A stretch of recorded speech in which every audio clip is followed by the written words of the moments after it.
की भक्ति।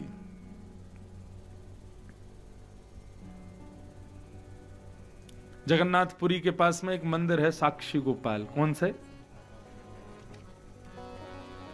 साक्षी गोपाल भगवान वृंदावन से गए। कैसे गए? 84 कोस यात्रा करने उत्कल प्रांत के कुछ लोग आए, उड़ीसा के। वृंदावन आकर के जब उनकी 84 कोस यात्रा पूरी हुई तो एक बुजुर्ग, उसकी पूरी यात्रा में एक बालक ने बड़ी सहायता की। उस बुजुर्ग ने उस बालक को बड़ा आशीर्वाद दिया। बोले, तुमने पूरी यात्रा में मेरी बड़ी सेवा करी है, मैं वचन देता हूं वापस उड़ीसा पहुंच करके अपनी बेटी से तुम्हारा ब्याह कराऊंगा। अब वो बालक बड़ा खुश हो गया, चलो मेरा ब्याह हो जाएगा। लौट करके जब वापस गए तो पता नहीं क्या उन बुजुर्ग व्यक्ति का मन बदल गया। बालक ने कहा, अब अपनी बेटी से मेरा ब्याह करा दो। बुजुर्ग बोले, मैंने तो ऐसा कुछ कहा ही नहीं। बालक ने पंच बुला लिए, बोले कि इन्होंने मुझसे कहा था अपनी बेटी से ब्याह कराएंगे, अब मना कर रहे हैं। पंचों ने कहा, भाई तुम दोनों के अलावा किसी ने ये बात सुनी थी? तो बुजुर्ग ने बोला, मैंने बोली नहीं तो सुनेगा कौन? बालक बोला, हाँ एक ने सुनी है। बोले, किसने? बोले, हम वृंदावन में गोपाल जी के मंदिर में बैठे थे, उन गोपाल जी ने सुनी है। सब हंसने लगे गांव के लोग। अच्छा, गोपाल जी ने सुनी है? बोले, हाँ। तो वो बुजुर्ग, उसने व्यंग में तर्क मारते हुए कहा, अच्छा तो एक काम कर, गोपाल जी को लिया, वो आके अगर कह देंगे कि हाँ मैंने बोला है तो तेरा ब्याह करा दूंगा। उसको लगा गोपाल जी आएंगे नहीं, और उस व्यक्ति का इतना विश्वास, उसने कहा ठीक है मैं गोपाल जी को लेके आ रहा हूं, लेकिन गांव के लोग ध्यान रखना ये अपनी बेटी का ब्याह कर नहीं दे किसी और से, मैं गोपाल जी को लेके आता हूं। गांव के लोग भी हंसने लगे। बोले, भैया तू भी क्या बात बना रहा है, गोपाल जी किसी की बात कहने थोड़ी आएंगे। बोले, नहीं आएंगे, निश्चित आएंगे, और मैं लेके आऊंगा। चला गया। गांव के लोग बोले, भैया अब ये आएगा नहीं, लौट लाट करके 2-4 महीने इंतजार कर लो, फिर उसके बाद अपनी बेटी का ब्याह कर देना कहीं और। आया वृंदावन, गोपाल जी के मंदिर में रोने लगा। गोपाल जी, आप सबकी रक्षा करते हो, सबकी बात करते हो, पूरी सबकी भाव रखते हो, मेरी बात पूरी कर दो। मुझे ब्याह का लोभ नहीं है। अब बात मेरी भक्ति पे आ गई है, क्योंकि मैंने कथा में सुना आप भक्तों की बात सुनते हो। अब मुझे उस कन्या से ब्याह नहीं करना, लेकिन मेरी लाज आपको बचानी और मेरी भक्ति की लाज आपको बचानी, और उसके लिए आपको मेरे संग चलना पड़ेगा। पूरी रात रोता रहा। बोले, गोपाल जी मेरे संग चलो, मेरे संग चलो, वहां पर जाके मेरी बात रखो। कपाट बंद, भीतर से ठाकुर जी बोले, अरे पागल, रो रहा है, रात भर हो गई तुझे रोते रोते, मूर्ति कोई चल के थोड़ी जाती है। भक्त ने जैसे सुना तो बोला, मूर्ति बोलती भी तो नहीं है, आप बोले कैसे? इतने में ठाकुर जी ने कपाट खोल दिए। बोले, जय हो तेरी भक्ति को प्रणाम भैया, चलेंगे हम तेरे साथ, ले चल, बस पीछे मुड़ के मत देखना, और सुन मेरी खाने पीने की बढ़िया व्यवस्था कर दी हो भैया। उसने कहा, मैं पीछे नहीं देखूंगा, आप रुक गए कहीं, चले गए, भाग गए तो मुझे कैसे पता? जब भगवान बोले, मेरे नूपुरों की आवाज आती रहेगी। और छम छम छम छम ठाकुर जी पीछे चलते जा रहे हैं, और वो भी आनंद में। जैसी छमछमानी बंद होवे, वो समझ जाए ठाकुर जी को भूख लगी है, तुरंत रोटी सब्जी बनावे, ठाकुर जी का भोग लगावे, लड्डू खिलावे, फिर चलने लगे। फिर ठाकुर जी छम छम छम करके चले। उत्कल प्रांत में जैसे पहुंचे, समुद्र के तट पर आते ही ठाकुर जी की पाजेबों में रेत भर गई। अब छम छम आवाज आनी बंद हो गई। जैसे ही उसने पीछे मुड़ करके देखा तो ठाकुर जी वहीं खड़े हो गए। बोले, अब मैं नहीं जाऊंगा, मना किया था पीछे नहीं देखना। बोले, आपकी आवाज नहीं आ रही थी। भगवान बोले, रेत भर गई मेरे नूपुरों में। भगवान, 5 किलोमीटर मेरा गांव रह गया, नेक चलो। ठाकुर जी बोला, हम तेरे लोगों से मिलने 1500 किलोमीटर चल के आ गए, वो तेरे 5 किलोमीटर नहीं आ सकते? यहीं बुला ले उनको। और सारे गांव में जाके बोला, गोपाल जी आ गए, चलो मेरे संग। गांव के लोग बोले, अरे ये पागल हो गया लगता है। लेकिन जब सबको लेकर के गया तो क्या देखा महाराज, सघन कुंज में वन के भीतर मध्य में श्री वृंदावन चंद श्री गोपाल जी विराजमान है, त्रिभंग ललित स्वरूप में पधारे।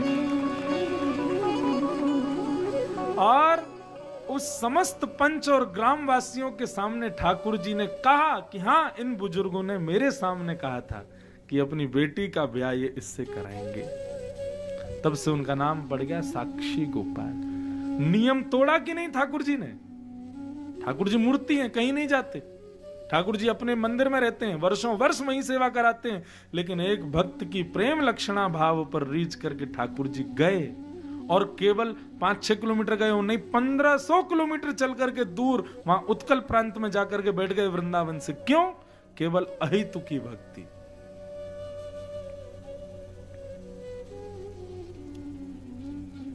प्रेम लक्षणा भक्ति, अहितु की भक्ति, यही हम लोगों का परम धर्म है।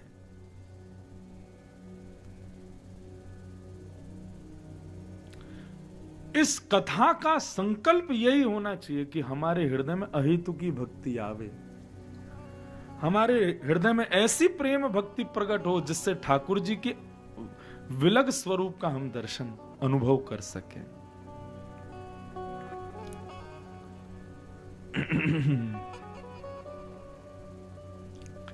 सूत जी महाराज कहते हैं अहितु की भक्ति करो, ठाकुर जी से संबंध बना करके अपनी प्रेम लक्षणा भक्ति से ऐसा भाव प्रकट करो कि ठाकुर जी नियम तोड़ दें आपके लिए। कि धर्म स्वनिष्ठित पुंसाम विश्वक्सेन कथा नोत्पादये दधिरथम श्रम एव हि केवलम। बहुत सुंदर बात, इतनी अद्भुत बात है ये। देखो भागवत में एक भी बात ऐसी नहीं है जो अद्भुत नहीं हो, इसीलिए तो भागवत इतनी प्रधान है। श्रीमद् भागवत के 18,000 श्लोकों में एक श्लोक ऐसा नहीं है जो सुंदर ना हो।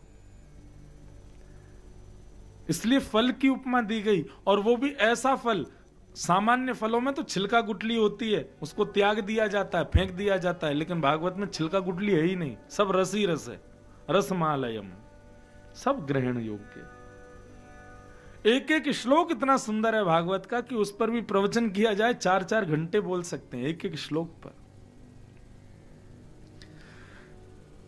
श्री सूत जी महाराज कहते हैं आप अपने ठाकुर जी की सेवा करते हो, हनुमान जी का भजन करते हो, राम जी का संकीर्तन करते हो, श्रावण मास में रुद्राभिषेक करते हो, गोवर्धन परिक्रमा पूर्णिमा के पूर्णिमा करते हो, वृंदावन आकर के बिहारी लाल जी, राधारमन लाल जी, राधा वल्लभ लाल जी दर्शन करते हो, वैष्णव संतों को भोजन कराते हो, ब्राह्मणों को दक्षिणा देते हो, परंतु आपके द्वारा किए गए समस्त ये क्रियाएं, धर्म के कार्य, इनसे ठाकुर जी प्रसन्न है कि नहीं, आपको कैसे पता?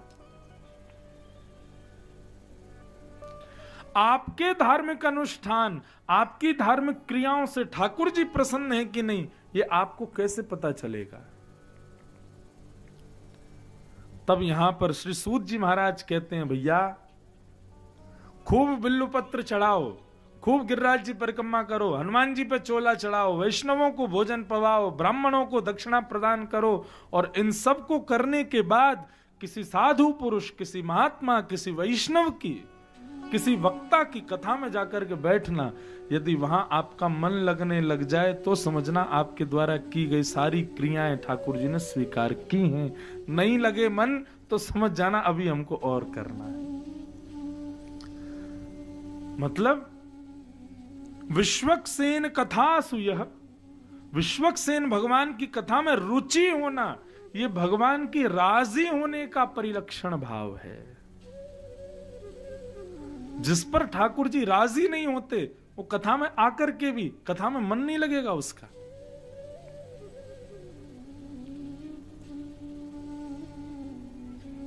लेकिन दूसरी बात कहूं, मंदिर जाने में इतनी रुचि नहीं है, अभिषेक करने में भी इतना मन नहीं लगता, बाकी की क्रियाएं करने में भी ज्यादा रुचि नहीं है, लेकिन कथा 4 की जगह 10 घंटे सुनवा लो, एक क्षण के लिए भी मन विचलित नहीं हो रहा है, तो समझो उस व्यक्ति से ठाकुर जी रीझे हुए हैं। अच्छा, आप कहोगे महाराज जी क्योंकि आप कथा करते हो ना, श्रोता बैठे रहे इसलिए आप इस बात को कह रहे हो, श्रोता बने रहे, सब लोग ध्यान से कथा सुने इसलिए आप इस बात को कह रहे हो। नहीं, आप हरिप्रिय 4 नाम मुझे बता दीजिए, मैं आपको बता दूंगा वो कथा के प्रेमी ही होंगे। हरिप्रिय जिनसे ठाकुर जी प्रेम करते हैं, मैं बताऊं। पहला, ब्रज की गोपियां, ठाकुर जी उनसे प्रेम करते हैं, ये बात आप मानते हो? ब्रज की गोपियां गोपी गीत में क्या कहती हैं? तब कथामृतम तप्त जीवनम कवि विरीडितम कल्मषापहम श्रवण मंगलम श्रीमदाततम भुवि गृह्णन्ति ते भूरिदा जना। गोपियां कहती हैं नाथ, गोपी गीत की सबसे सुंदर पंक्ति है ये, तब कथामृतम तप्त जीवनम कवि विरीडितम कल्मषामृतम। आपकी कथा अमृत है। गोपियां उनसे ठाकुर जी प्रेम करते हैं, वो गोपियां कथा से प्रेम करती हैं। ठीक है। दूसरा नाम रुक्मणी, भगवान की पत्नी है। रुक्मणी जी ने जब भगवान को पत्र लिखा तो पत्र में सबसे पहली बात रुक्मणी जी क्या करती हैं? अभी तक ठाकुर जी ने रुक्मणी को नहीं देखा, रुक्मणी ने ठाकुर जी को नहीं देखा, बस रुक्मणी जी ने एक पत्र भेजा और उस पत्र का पहला अक्षर रुक्मणी जी कहती हैं कि श्रुत्वा गुणान भुवन सुंदर शृण्वतां ते। हे द्वारिकाधीश, मैंने आपको कभी देखा नहीं है, बस आपकी बहुत कथाएं सुनी है। एक भागवतकार कह रहे थे रुक्मणी जी ने 7 श्लोक लिखे, लेकिन ठाकुर जी ने जैसे पहला श्लोक पढ़ा ना, श्रुत्वा गुणान भुवन, मैंने आपकी बहुत कथाएं सुनी है, ठाकुर जी ने बस वो देख के पत्र बंद करके जेब में रख लिया। जो ब्राह्मण आया उसने कहा पूरा पत्र तो पढ़ लो, बोले नहीं अब जरूरत ही नहीं है, वो कथा की प्रेमी है इसलिए मेरी प्रेमी है, चलो उसी से ब्याह करेंगे। ठाकुर जी ने विचार ही नहीं किया, कथा की रसिक है इसलिए मेरी रसिक, मेरी प्रिय है। और रुक्मणी जी को केवल इस भाव की वजह से ठाकुर जी ने उनसे ब्याह कर लिया। तीसरा, प्रभु चरित्र सुनवे को रसिया